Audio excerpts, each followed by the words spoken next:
Muy buenos días, muchachos, ¿cómo están? Espero que estén muy bien. Hoy vamos a ver el tercer episodio de nuestra serie Metabolismo de Carbohidratos y hoy ya vamos a entrar a mirar cómo se degrada la glucosa durante la glucólisis y cómo generamos compuestos glúcidos durante la gluconeogénesis.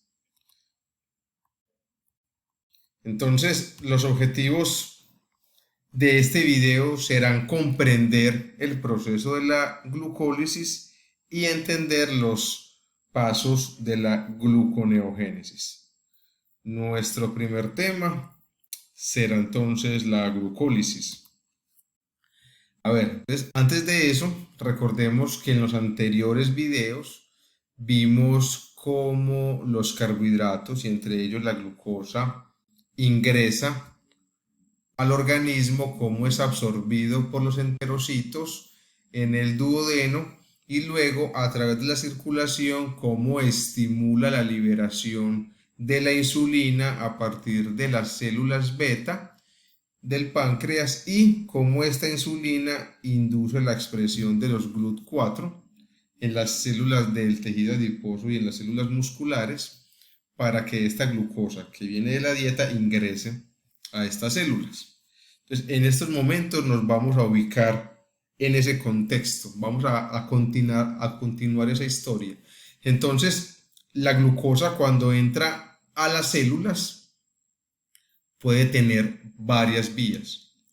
Se puede degradar u oxidar a través de la glucólisis para la formación de piruvato y este piruvato puede ser utilizado, entre otras, para la formación de acetil-CoA y posteriormente la formación de energía de ATP. Puede tomar la vía de las pentosas fosfato para formar el carbohidrato de los ácidos nucleicos, en este caso de la ribosa, para formar el RNA, pero a partir de acá también se forma la 2-desoxirribosa para formar el DNA. O puede usarse esa glucosa para almacenarse y se almacena en forma de glucógeno. Estas diferentes vías que tome la glucosa una vez ingrese a la célula va a depender básicamente de las necesidades que tenga la célula y los estímulos que haya en el ambiente. A estos estímulos me refiero a la regulación hormonal que se da de los carbohidratos, ya sea por la insulina o ya sea por el glucagón. Esos temas de regulación lo vamos a ver, de la regulación del metabolismo de los carbohidratos lo vamos a ver en el próximo video. Pero entonces, lo importante que quiero que tengan hasta el momento es que una vez la glucosa ingresa a las células, no siempre va a sufrir glucólisis. Ella puede entrar a diferentes vías metabólicas. Entonces, vamos a iniciar con la glucólisis, con esta degradación de la glucosa. Y antes, unos conceptos muy básicos. Lo primero, ¿en qué tejido se da la glucólisis? Se da en todos los tejidos del organismo. ¿En qué parte de las células se da? Se da en el citoplasma. Y esta consta de dos fases. Una primera fase que se le llama preparatoria, la cual consta de 5 reacciones y allí hay una inversión, se consumen 2 ATPs. Y la segunda fase también es de 5 reacciones, allí ya hay una ganancia porque se forman 4 ATPs, es decir, hay una ganancia neta de 2 moléculas de ATP y 2 moléculas de NADH. En el balance global se tiene que a partir de una molécula de glucosa se forman 2 moléculas de piruvato, 2 moléculas de ATP y 2 de NADH. Vamos entonces a mirar cada uno de los pasos de la glucólisis y vamos a comenzar con la fase preparatoria. En esta fase preparatoria está la glucosa, Aquí la tenemos en la forma ciclada y aquí está en la estructura de Fischer. Recordemos que este es el grupo aldehído que se transforma en este carbono anomérico que señalo acá. Entonces, a partir de la enzima hexoquinasa y a partir de una molécula de ATP, esta enzima fosforila la glucosa en el carbono 6. Miren cómo estaba antes. Miren ya cómo está acá en el carbono 6. Acá adiciona el fosfato. ¿El fosfato de dónde? De esta molécula de ATP. Recordemos que esto es adenosin trifosfato. Al donar un fosfato para la glucosa, esta molécula queda como adenosin difosfato, con dos fosfatos. Y la glucosa fosforilada en el carbono 6 toma el nombre de glucosa 6-fosfato. Posteriormente, esta glucosa que era una aldohexosa se va a convertir en una cetohexosa. Va a pasar de glucosa 6-fosfato a fructosa 6-fosfato. ¿Y quién va a hacer esto? La fosfohexosa isomerasa. Entonces, lo que va a suceder no es ni la adición ni la sustracción de componentes de la glucosa 6-fosfato. Simplemente es una isomerasa. Entonces, reacomoda los distintos componentes cambiando de glucosa 6-fosfato a fructosa 6-fosfato. Posteriormente, esa fructosa 6-fosfato, veámosla acá nuevamente, que tiene el fosfato en el carbono 6, va a ser fosforilada por una de las enzimas más importantes de la glucólisis, que es la fosfofructoquinasa 1. Esa fosfofructoquinasa 1, como su nombre lo indica, va a fosforilar la fructosa 6-fosfato en el carbono 1, generando la fructosa 1,6-bifosfato. ¿Y de dónde toma ese fosfato? De una molécula de ATP, igual que la exoquinasa. Entonces acá tenemos la fructosa 6-fosfato y aquí ya está la fructosa 1,6-bifosfato. En el carbono 1 está fosforilada y está fosforilada también en el carbono 6. Posteriormente, la aldolasa, que es una liasa, va a romper la fructosa 1,6-bifosfato en dos moléculas. Lo va a romper acá a nivel del carbono 3 y del carbono 4. Y entonces va, a partir de los carbonos 4 y 5, 6, se va a formar el gliceraldehído 3-fosfato. Aquí tenemos carbono 4, 5 y 6. Y a partir del carbono 1, 2 y 3, que acá el 1 sería ya el 3 acá, el 2 sigue siendo el 2 y el carbono 3 ya va a pasar a ser el carbono 1, va a formar la dihidroxiacetona fosfato. Entonces, a partir de un carbohidrato de 6 carbonos, se van a formar dos carbohidratos de 3 carbonos. Uno que es aldehído y otro que es una acetona. Y posteriormente esto, la triosa fosfato isomerasa va a convertir esta acetona en este aldehído, al igual que pasó con la glucosa 6-fosfato, que cambió a fructosa 6-fosfato. Aquí fue al revés, pasó de un aldehído a una acetona. Aquí va a pasar de una acetona a un aldehído, formando en esta primera parte de la glucólisis dos moléculas de gliceraldehído 3-fosfato. Posteriormente, entonces continúa la fase de ganancia, los últimos 5 pasos. Recordemos que se generaron dos moléculas de gliceraldehído 3-fosfato hasta el momento, por tanto, todos estos pasos deben ser multiplicados por 2. El sexto paso de la reacción es generado a partir de la gliceraldehído 3-fosfato deshidrogenasa. Y lo que hace es un proceso de oxidación y de fosforilación a partir de un fosfato orgánico. Entonces, durante la oxidación se produce una molécula de NADH. Recordemos que esto todo lo vamos a multiplicar por 2. Y a partir del fosfato, este fosfato se lo va a adicionar en el carbono 1. Recordemos cómo era inicialmente. Y el fosfato se adiciona en el carbono 1, generando el 1,3-bifosfoglicerato. Entonces se generan dos moléculas de 1,3-bifosfoglicerato. Posteriormente va a actuar la enzima fosfoglicerato quinasa.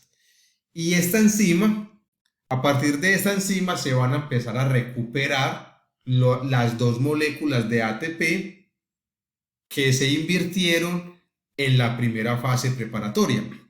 Entonces, a partir de estas dos moléculas de ADP y del fosfato que estaba adicionado en el carbono 1, ese fosfato se va a transferir a las moléculas de ADP generando dos moléculas de ATP.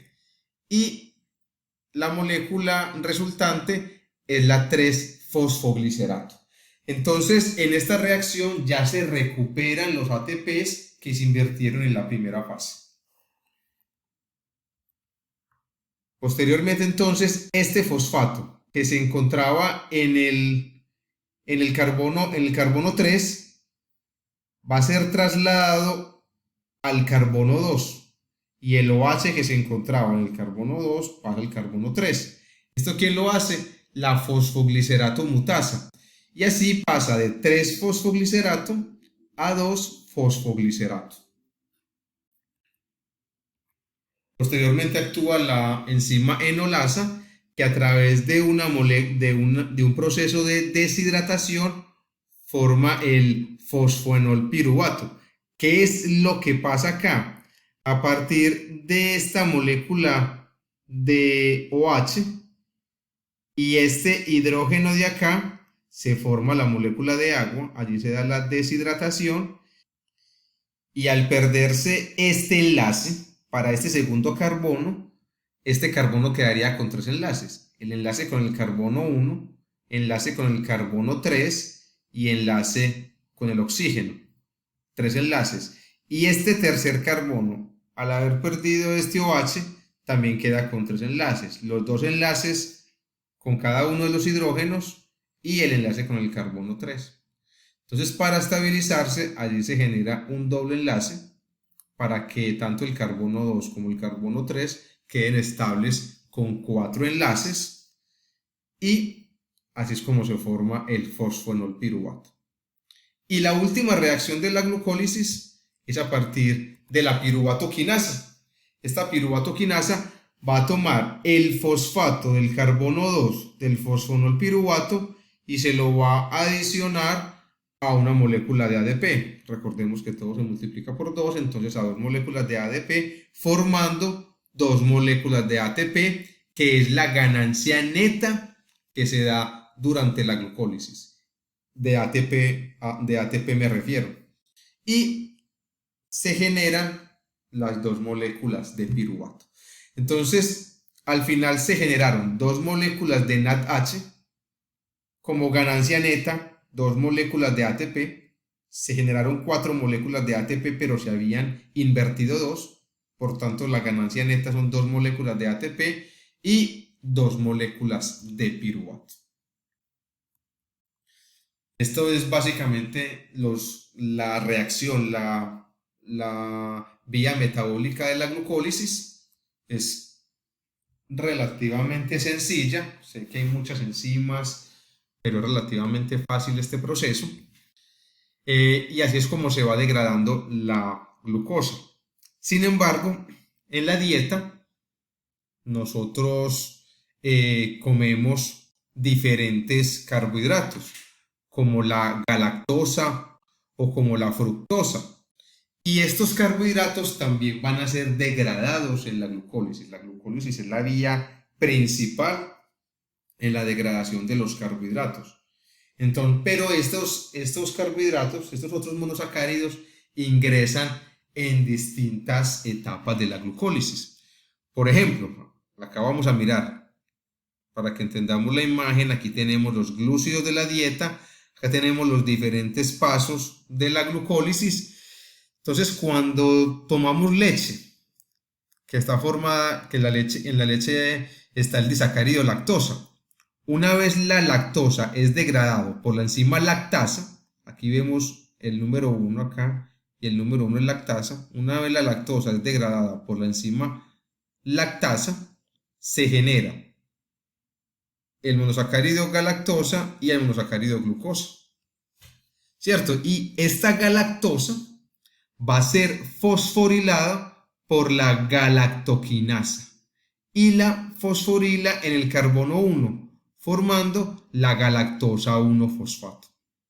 Y luego esta galactosa 1-fosfato es transformada a glucosa 1-fosfato a partir de la enzima galactosa 1-fosfato uridil transferasa. Acá no se encuentra, pero es la galactosa 1-fosfato uridil transferasa la que genera esta reacción. De hecho, en la enfermedad galactosemia no hay una disminución o hay una alteración o no se produce esta enzima y por tanto se acumula la galactosa en la sangre, generando, y sobre todo en el hígado, porque esta conversión se da en el hígado, entonces se acumula la galactosa 1-fosfato en el hígado, generando distintas alteraciones.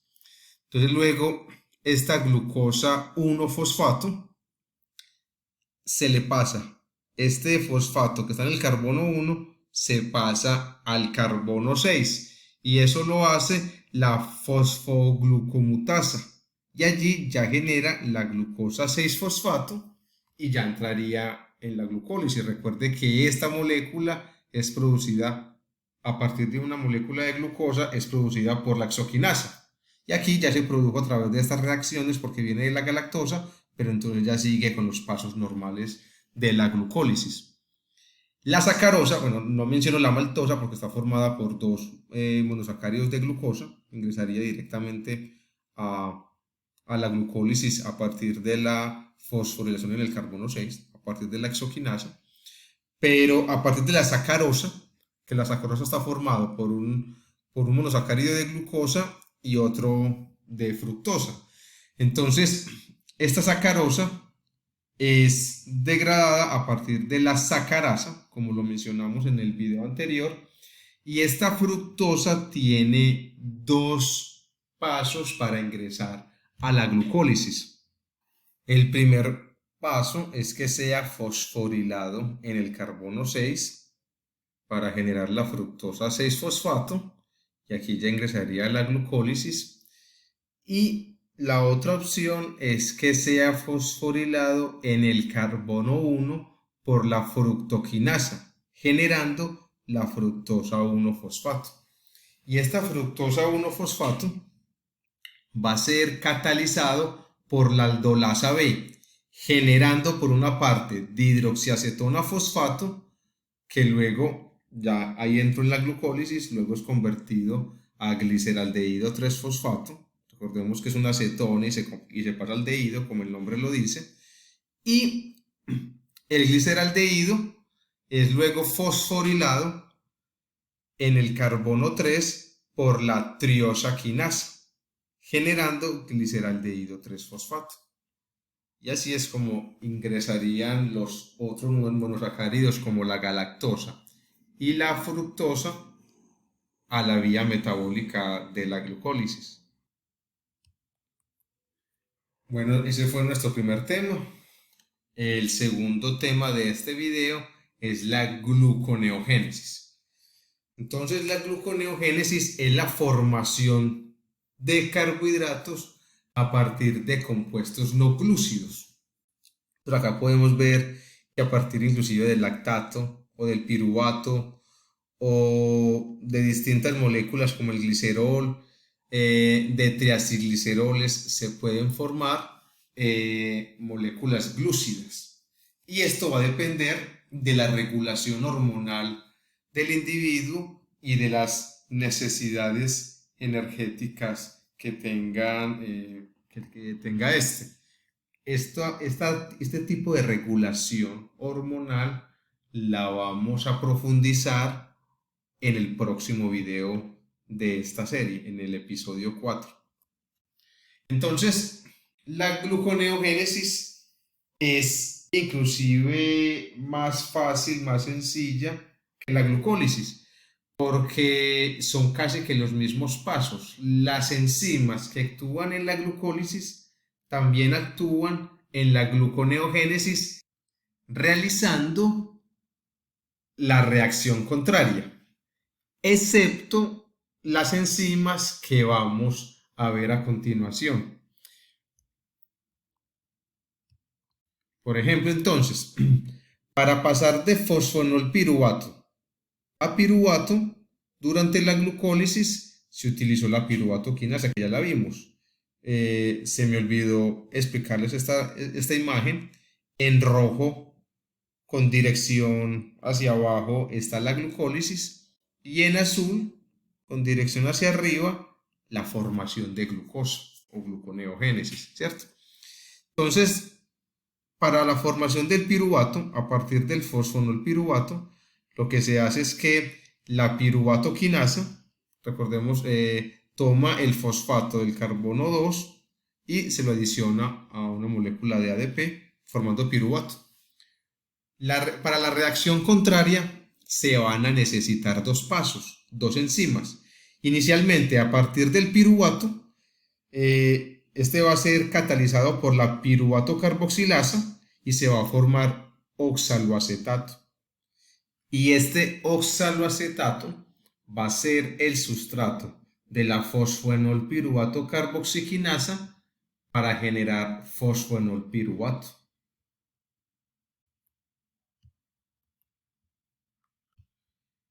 La siguiente reacción que utiliza enzimas distintas a la glucólisis es la formación de la fructosa 1,6-bifosfato, que se convierte a fructosa 6-fosfato. Esta enzima, recordemos, la que interviene en estas dos moléculas de fructosa 6-fosfato a fructosa 1,6-bifosfato, allí interviene la fosfofructoquinasa 1, la enzima que yo les mencioné que era de las principales en la glucólisis, y es principal porque va a participar de la regulación de la glucólisis, y eso lo vamos a ver en el próximo episodio. Sin embargo, para pasar de 1,6-bifosfato a 6-fosfato se utiliza la fructosa 1,6-bifosfatasa. Y la última enzima distinta que actúa durante la gluconeogénesis comparada con la glucólisis es la glucosa 6-fosfatasa, para convertir la glucosa 6-fosfato a glucosa.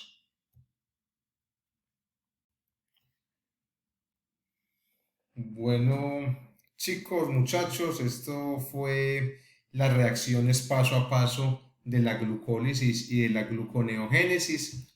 Todas las imágenes que ustedes vieron en este video fueron obtenidas del libro de Leninger, y la información que les di fue obtenida de estos dos libros, tanto de Leninger como de Principios de Bioquímica Médica. Bueno, muchachos, muchas gracias por su atención. Si les gustó y aprendieron en este video, por favor no olviden suscribirse y darle like a este video y seguirnos en nuestras diferentes redes sociales. Somos una comunidad científica que está incursionando en las redes sociales y queremos crecer y llegar a muchas personas. Muchas gracias y hasta pronto. Nos vemos en el próximo episodio, que es la regulación de la glucólisis y la gluconeogénesis. No se lo pierdan.